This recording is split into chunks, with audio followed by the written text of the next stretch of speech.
Yesterday was Hall of Fame induction day in Cooperstown, and all those who got in were worthy of getting in, including those who had been left out for a long, long time. One of them, Jim Cott, who's 83 years old, actually started his career with the original Washington Senators in 1959, then moved with the team to Minnesota and became one of their aces when the team went to the World Series in 1965 and lost to the Dodgers, and had a career that lasted forever. He came to the majors in 1959. His last year was 1983 with the St. Louis Cardinals when they won the World Series. Just a remarkable, remarkable career, but not seen as a dominant pitcher. But finally, they honored longevity, and he got in and could have easily gone in as a broadcaster because he did that for a long, long time.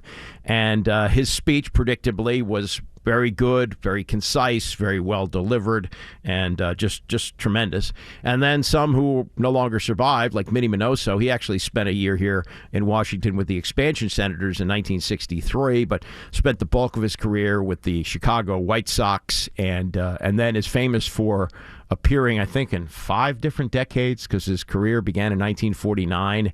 So in a stunt, kind of, they put him on the field, I think, in 1979. But he was worthy of going in. And Gil Hodges should have been in many years ago. Sadly, he died of a heart attack. I think he was 47 years old in 1972. Modern people remember him more for, I say modern, people who aren't like over 80, remember him for the Miracle Mets of 1969. He was the manager there. He was also the manager of the Washington Senators here in the early 60s, like 63 to 67, and then went to the Mets and turned around a team that had been a joke, the expansion team that set the record the first year by losing 120 games. He had them winning the World Series 7 years later. That was remarkable. But as a first baseman with the Brooklyn Dodgers, he was a great, great player and overlooked for so long. Finally, he got in, and his daughter delivered the induction speech. And as I was listening to her, I was reminded about what a different time we live in sports. Because in those days, you didn't make enough money to have multiple residences. Gil Hodges was a Brooklyn Dodger, so he bought a home in Brooklyn. And his family had stayed there. I don't know. His wife, I guess, is in her 90s. She did not speak. I don't know if she even appeared. But his daughter spoke, and she has a thick New York accent, which to me said something about the time. That was Gil Hodges. Gil Hodges lived in Brooklyn. Yes, he was from Indiana, and nowadays he might own a second home there or a second home in Florida or something like that. But no, he lived in Brooklyn, was part of the community. I think he had a bowling alley that he owned there one time, and would go to the grocery store, and his daughter talked about him taking the kids sledding. It was a much different time. So I was reminded of that hearing him speak. As you would expect, David Ortiz, who's a broadcaster, was very, very good. And even though Tony Oliva's English is not very good, he was very enthusiastic. He really gave it a go. So, and that's another guy who was overlooked for a long time. Tony Oliva, because of knee injuries, had a short career, but he had a great career with the Minnesota Twins, and is remembered as a player who's worthy of the Hall of Fame. Also worthy of being in the Hall of Fame, it's a different wing. It's not the players' wing, but Tim Kurkjian, who I have intersected with for almost 50 years. We went to rival high schools. He went to Walter Johnson. I went to BCC. And I remember seeing him play both baseball and basketball. And at 5'5", he was a remarkable athlete. He was the best basketball player on his team. The team wasn't very good, but he was the best player. And he also played baseball. He played very well. And he played with his older brother. He has a brother, which you'll hear more about this. And if you may have seen the story that he put out several weeks ago about his brother suffering from ALS. But they were like twins. They were only 11 months apart, and the mother decided to put them in kindergarten at the same time. I don't think you can do that anymore, but they were both in the same class, and they went all through school together. And the brother actually went on to play at Catholic University and was a tremendous player there. Tim went on to the University of Maryland and became a sports writer. But I intersected with him again 40 years ago because he came to Dallas shortly after I did to work for the Dallas Morning News. And we were actually a building apart, but I would see him at games, and we connected at a Rangers game in 1982 when he was the beat writer for the Morning News, and we were waiting for Don Zimmer to open his office. And I've seen him off and on, and he lives in the area. I've seen him away from games, just going out shopping, buying gas. Just a tremendous guy, and you hear him on Tony's show often, and he does everybody's show. I mean, he's on all the time, and it's just terrific. And his love of the game is incredible. In fact, before I play some of the speech that he gave on Saturday as he was inducted in the Hall of Fame, this is Carl Ravitch, his colleague on ESPN for the last 20 years, talking about how they honored Tim when he got to Cooperstown for the Hall of Fame induction. We took an entire team up from baseball tonight and surprised him, and when the door opened and he came into the room, we were all there, he broke down. I mean, he spent a lot of time this week emotional, and he cried a lot, and that was not, it wasn't tears of sadness, it was tears of joy and gratification. I thought about it, and you tell me, I don't know that there is a more popular person going into a Hall of Fame than Tim Kurkjian, because if you think about it, he cuts across all different levels of baseball. Owners can't not like him because he loves the game. He loves players, so players love him. Managers respect him because he doesn't have a bad bone in his body, and if he asks a question, it's not rooted in, I'm trying to nail you here, it's I'm trying to understand. So I don't know that there's a more beloved, popular person who won this Career Excellence Award. I don't think you can say it any better than Carl Ravitch did. This was Tim on Saturday, first talking about how he found out that he was going in the Hall of Fame. This has been the most overwhelming, most overpowering experience of my life. I learned that I won this award. I was at the grocery store. I was at the self-service checkout aisle at the Harris Teeter. I was dragging a rotisserie chicken through the scanner when Jack O'Connell of the Baseball Writers called me and gave me the great news. And I started to cry right there at the Harris Teeter. I'm pretty sure that's the first in the history of this award. So the next morning at 8:30, Johnny Bench called me to congratulate me. And he said, "Congratulations, Tim. Welcome to the club. You're one of us now." Let's be clear, I'm not one of them. I'm not in their club. But the greatest catcher of all time called me to congratulate me.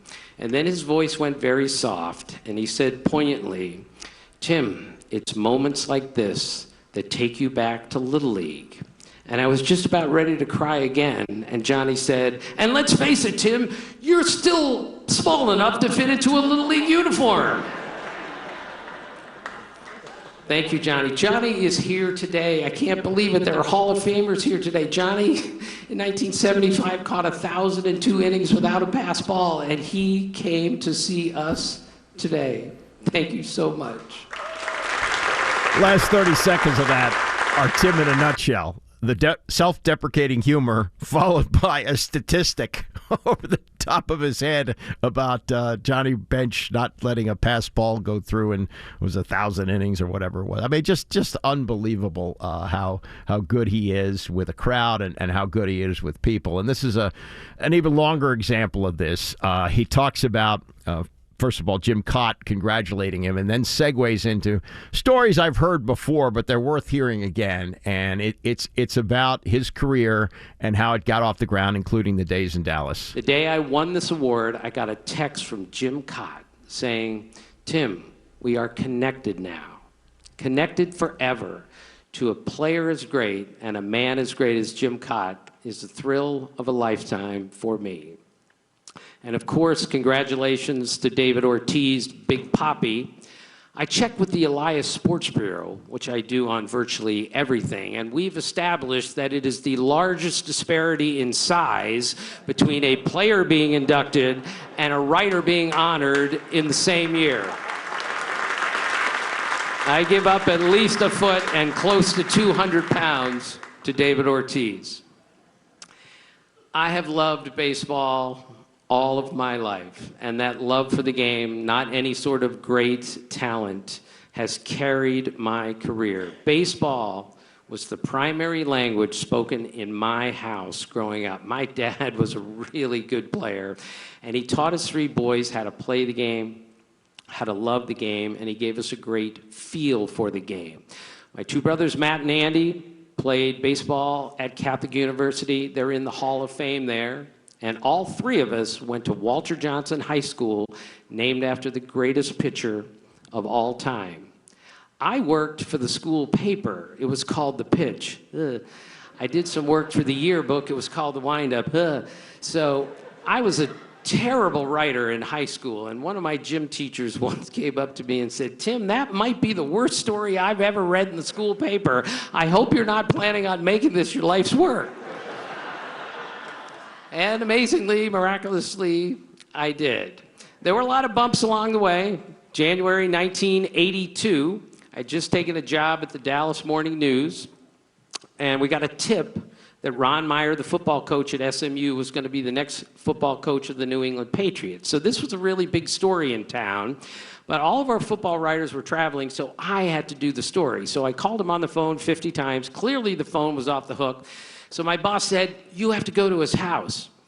I didn't know how to get to my house, let alone his house, and I didn't know Ron Meyer from Oscar Mayer. So I get to the door, it's 10 o'clock at night. And remember, this is 1982. I was looking a lot younger then than I do today, and if it's possible, I was even smaller then than I am today. I knock on the door.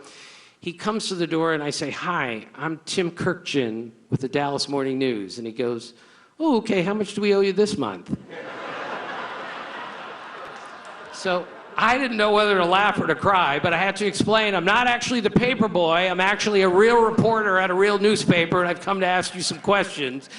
So eventually I got that story in, but I said that night, this is the last time I'm chasing a college football coach around in the middle of the night. I need to get to baseball full time.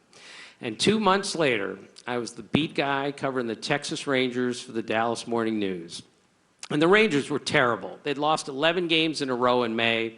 I staggered into manager Don Zimmer's office, and he looked at me and he goes, "What's wrong with you?" And I said, "Zim, I must tell you, covering this team isn't nearly as much fun as I thought it would be." And he said, and I'm quoting here, he said, "Quit complaining. Look at yourself. You're young, you're good looking, you got your whole life in front of you." He said, "Look at me. I'm old, I'm fat, I'm bald, I'm ugly, I got a plate in my head, and I've got this team to manage. I'm the one with all the worries. So quit complaining and recognize how lucky you are to be covering Major League Baseball every day." And as always, Zim was right. It was a privilege to cover the game 40 years ago, and now 40 years later, it is still a privilege. Baseball is the greatest game. It's the best game of all time. It's the hardest game in the world to play. It is a beautiful game. That's Tim Kurkjian on Saturday, and the stories are great. He tells them great. He's told them before. He knows how to tell them, but they're still wonderful stories about his career. This is the most poignant moment of the speech. He talked for, I think, for about 16 or 17 minutes. This is about his brother Matt, the one he's close in age with, and the one he wrote about a month or so ago about having ALS. And this is where he became emotional, talking about Matt and the meaning, not just of this horrible disease. And I can tell you, I lost a great friend to this over a year ago. It's horrible. It's probably the most awful way to die. And Tim talks about that, but he also talks about how baseball is somewhat, can't say a healer, but is something that is so important to his life and his brother's life, and how it played such a great role not long after he was diagnosed. It starts with my brother Matt, my best friend. He's 11 months older than me, born in the same year. My brother Matt was a great baseball player at Catholic University. And now he has ALS. But let me tell you what baseball does for its players. 4 months after his diagnosis, Ross Natoli, the baseball coach at Catholic University, asked him to throw out the ceremonial first pitch at their only fall road date of the season. It was a doubleheader at Mount St. Mary's. My brother had a major league throwing arm, but because of his ALS, he had to learn how to throw a ball differently. And we played catch in the front yard, and typically he figured it out. When we got to the field, Coach Natoli gave him a replica Catholic University jersey with M. Kurkjian 2 on the back. That's the number he wore at CU for 4 years. And then he went to the mound and predictably threw an athletic strike to the plate.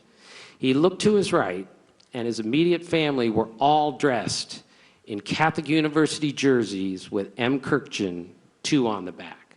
Then he looked further to his right, and all 47 players on the Catholic University team were wearing jerseys that said M. Kurkjian, 2 on the back. And that's the first time I'd seen my brother cry since this ordeal began. But this is what happens in baseball. Catholic U won a doubleheader that day. This is how the game celebrates and honors its players. Thank you, Coach Natoli, for everything that you've done for my brother. And thank you to Catholic University for everything you've done for our family for the last 50 years. And Matt was there at the ceremony. They showed a couple of shots of him. He is obviously suffering from this horrible disease, but it has not taken, as much as I'm able to observe, the part where it just robs you of everything. He does seem to be mobile right now. He was laughing and crying during the speech, and certainly wish him the best. This is the last part I want to play for you here, and I think the important thing that you have to remember about anything that you do, you A, have to love it, and B, you have to really work at it. And you have to, in many cases, embrace the grind. And this is what people say about Tom Brady. What Tom Brady does to keep playing football at the age of 45 is unbelievable. I mean, it's a day after day after day circumstance. And it's the same thing in baseball. Baseball's different than the other sports because you play it every day. And those who cover it for a living or broadcast it for a living, they'll tell you. I mean, the dog days of August, that's not just a cliche. When you get to August, you're spent.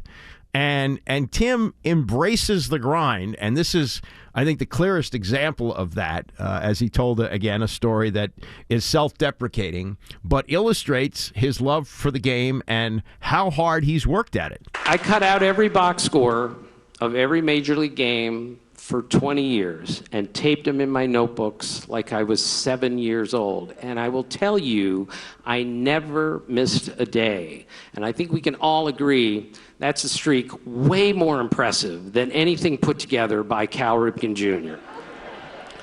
So one night at 11:45, I realized, oh my gosh, I forgot to do my box score book. And I woke up, ran into my office, clipped them out, came back to bed, and Kathy looked at me like, how could I have married such an unfathomable geek? Thank you, honey, for putting up with me all these years. I love you.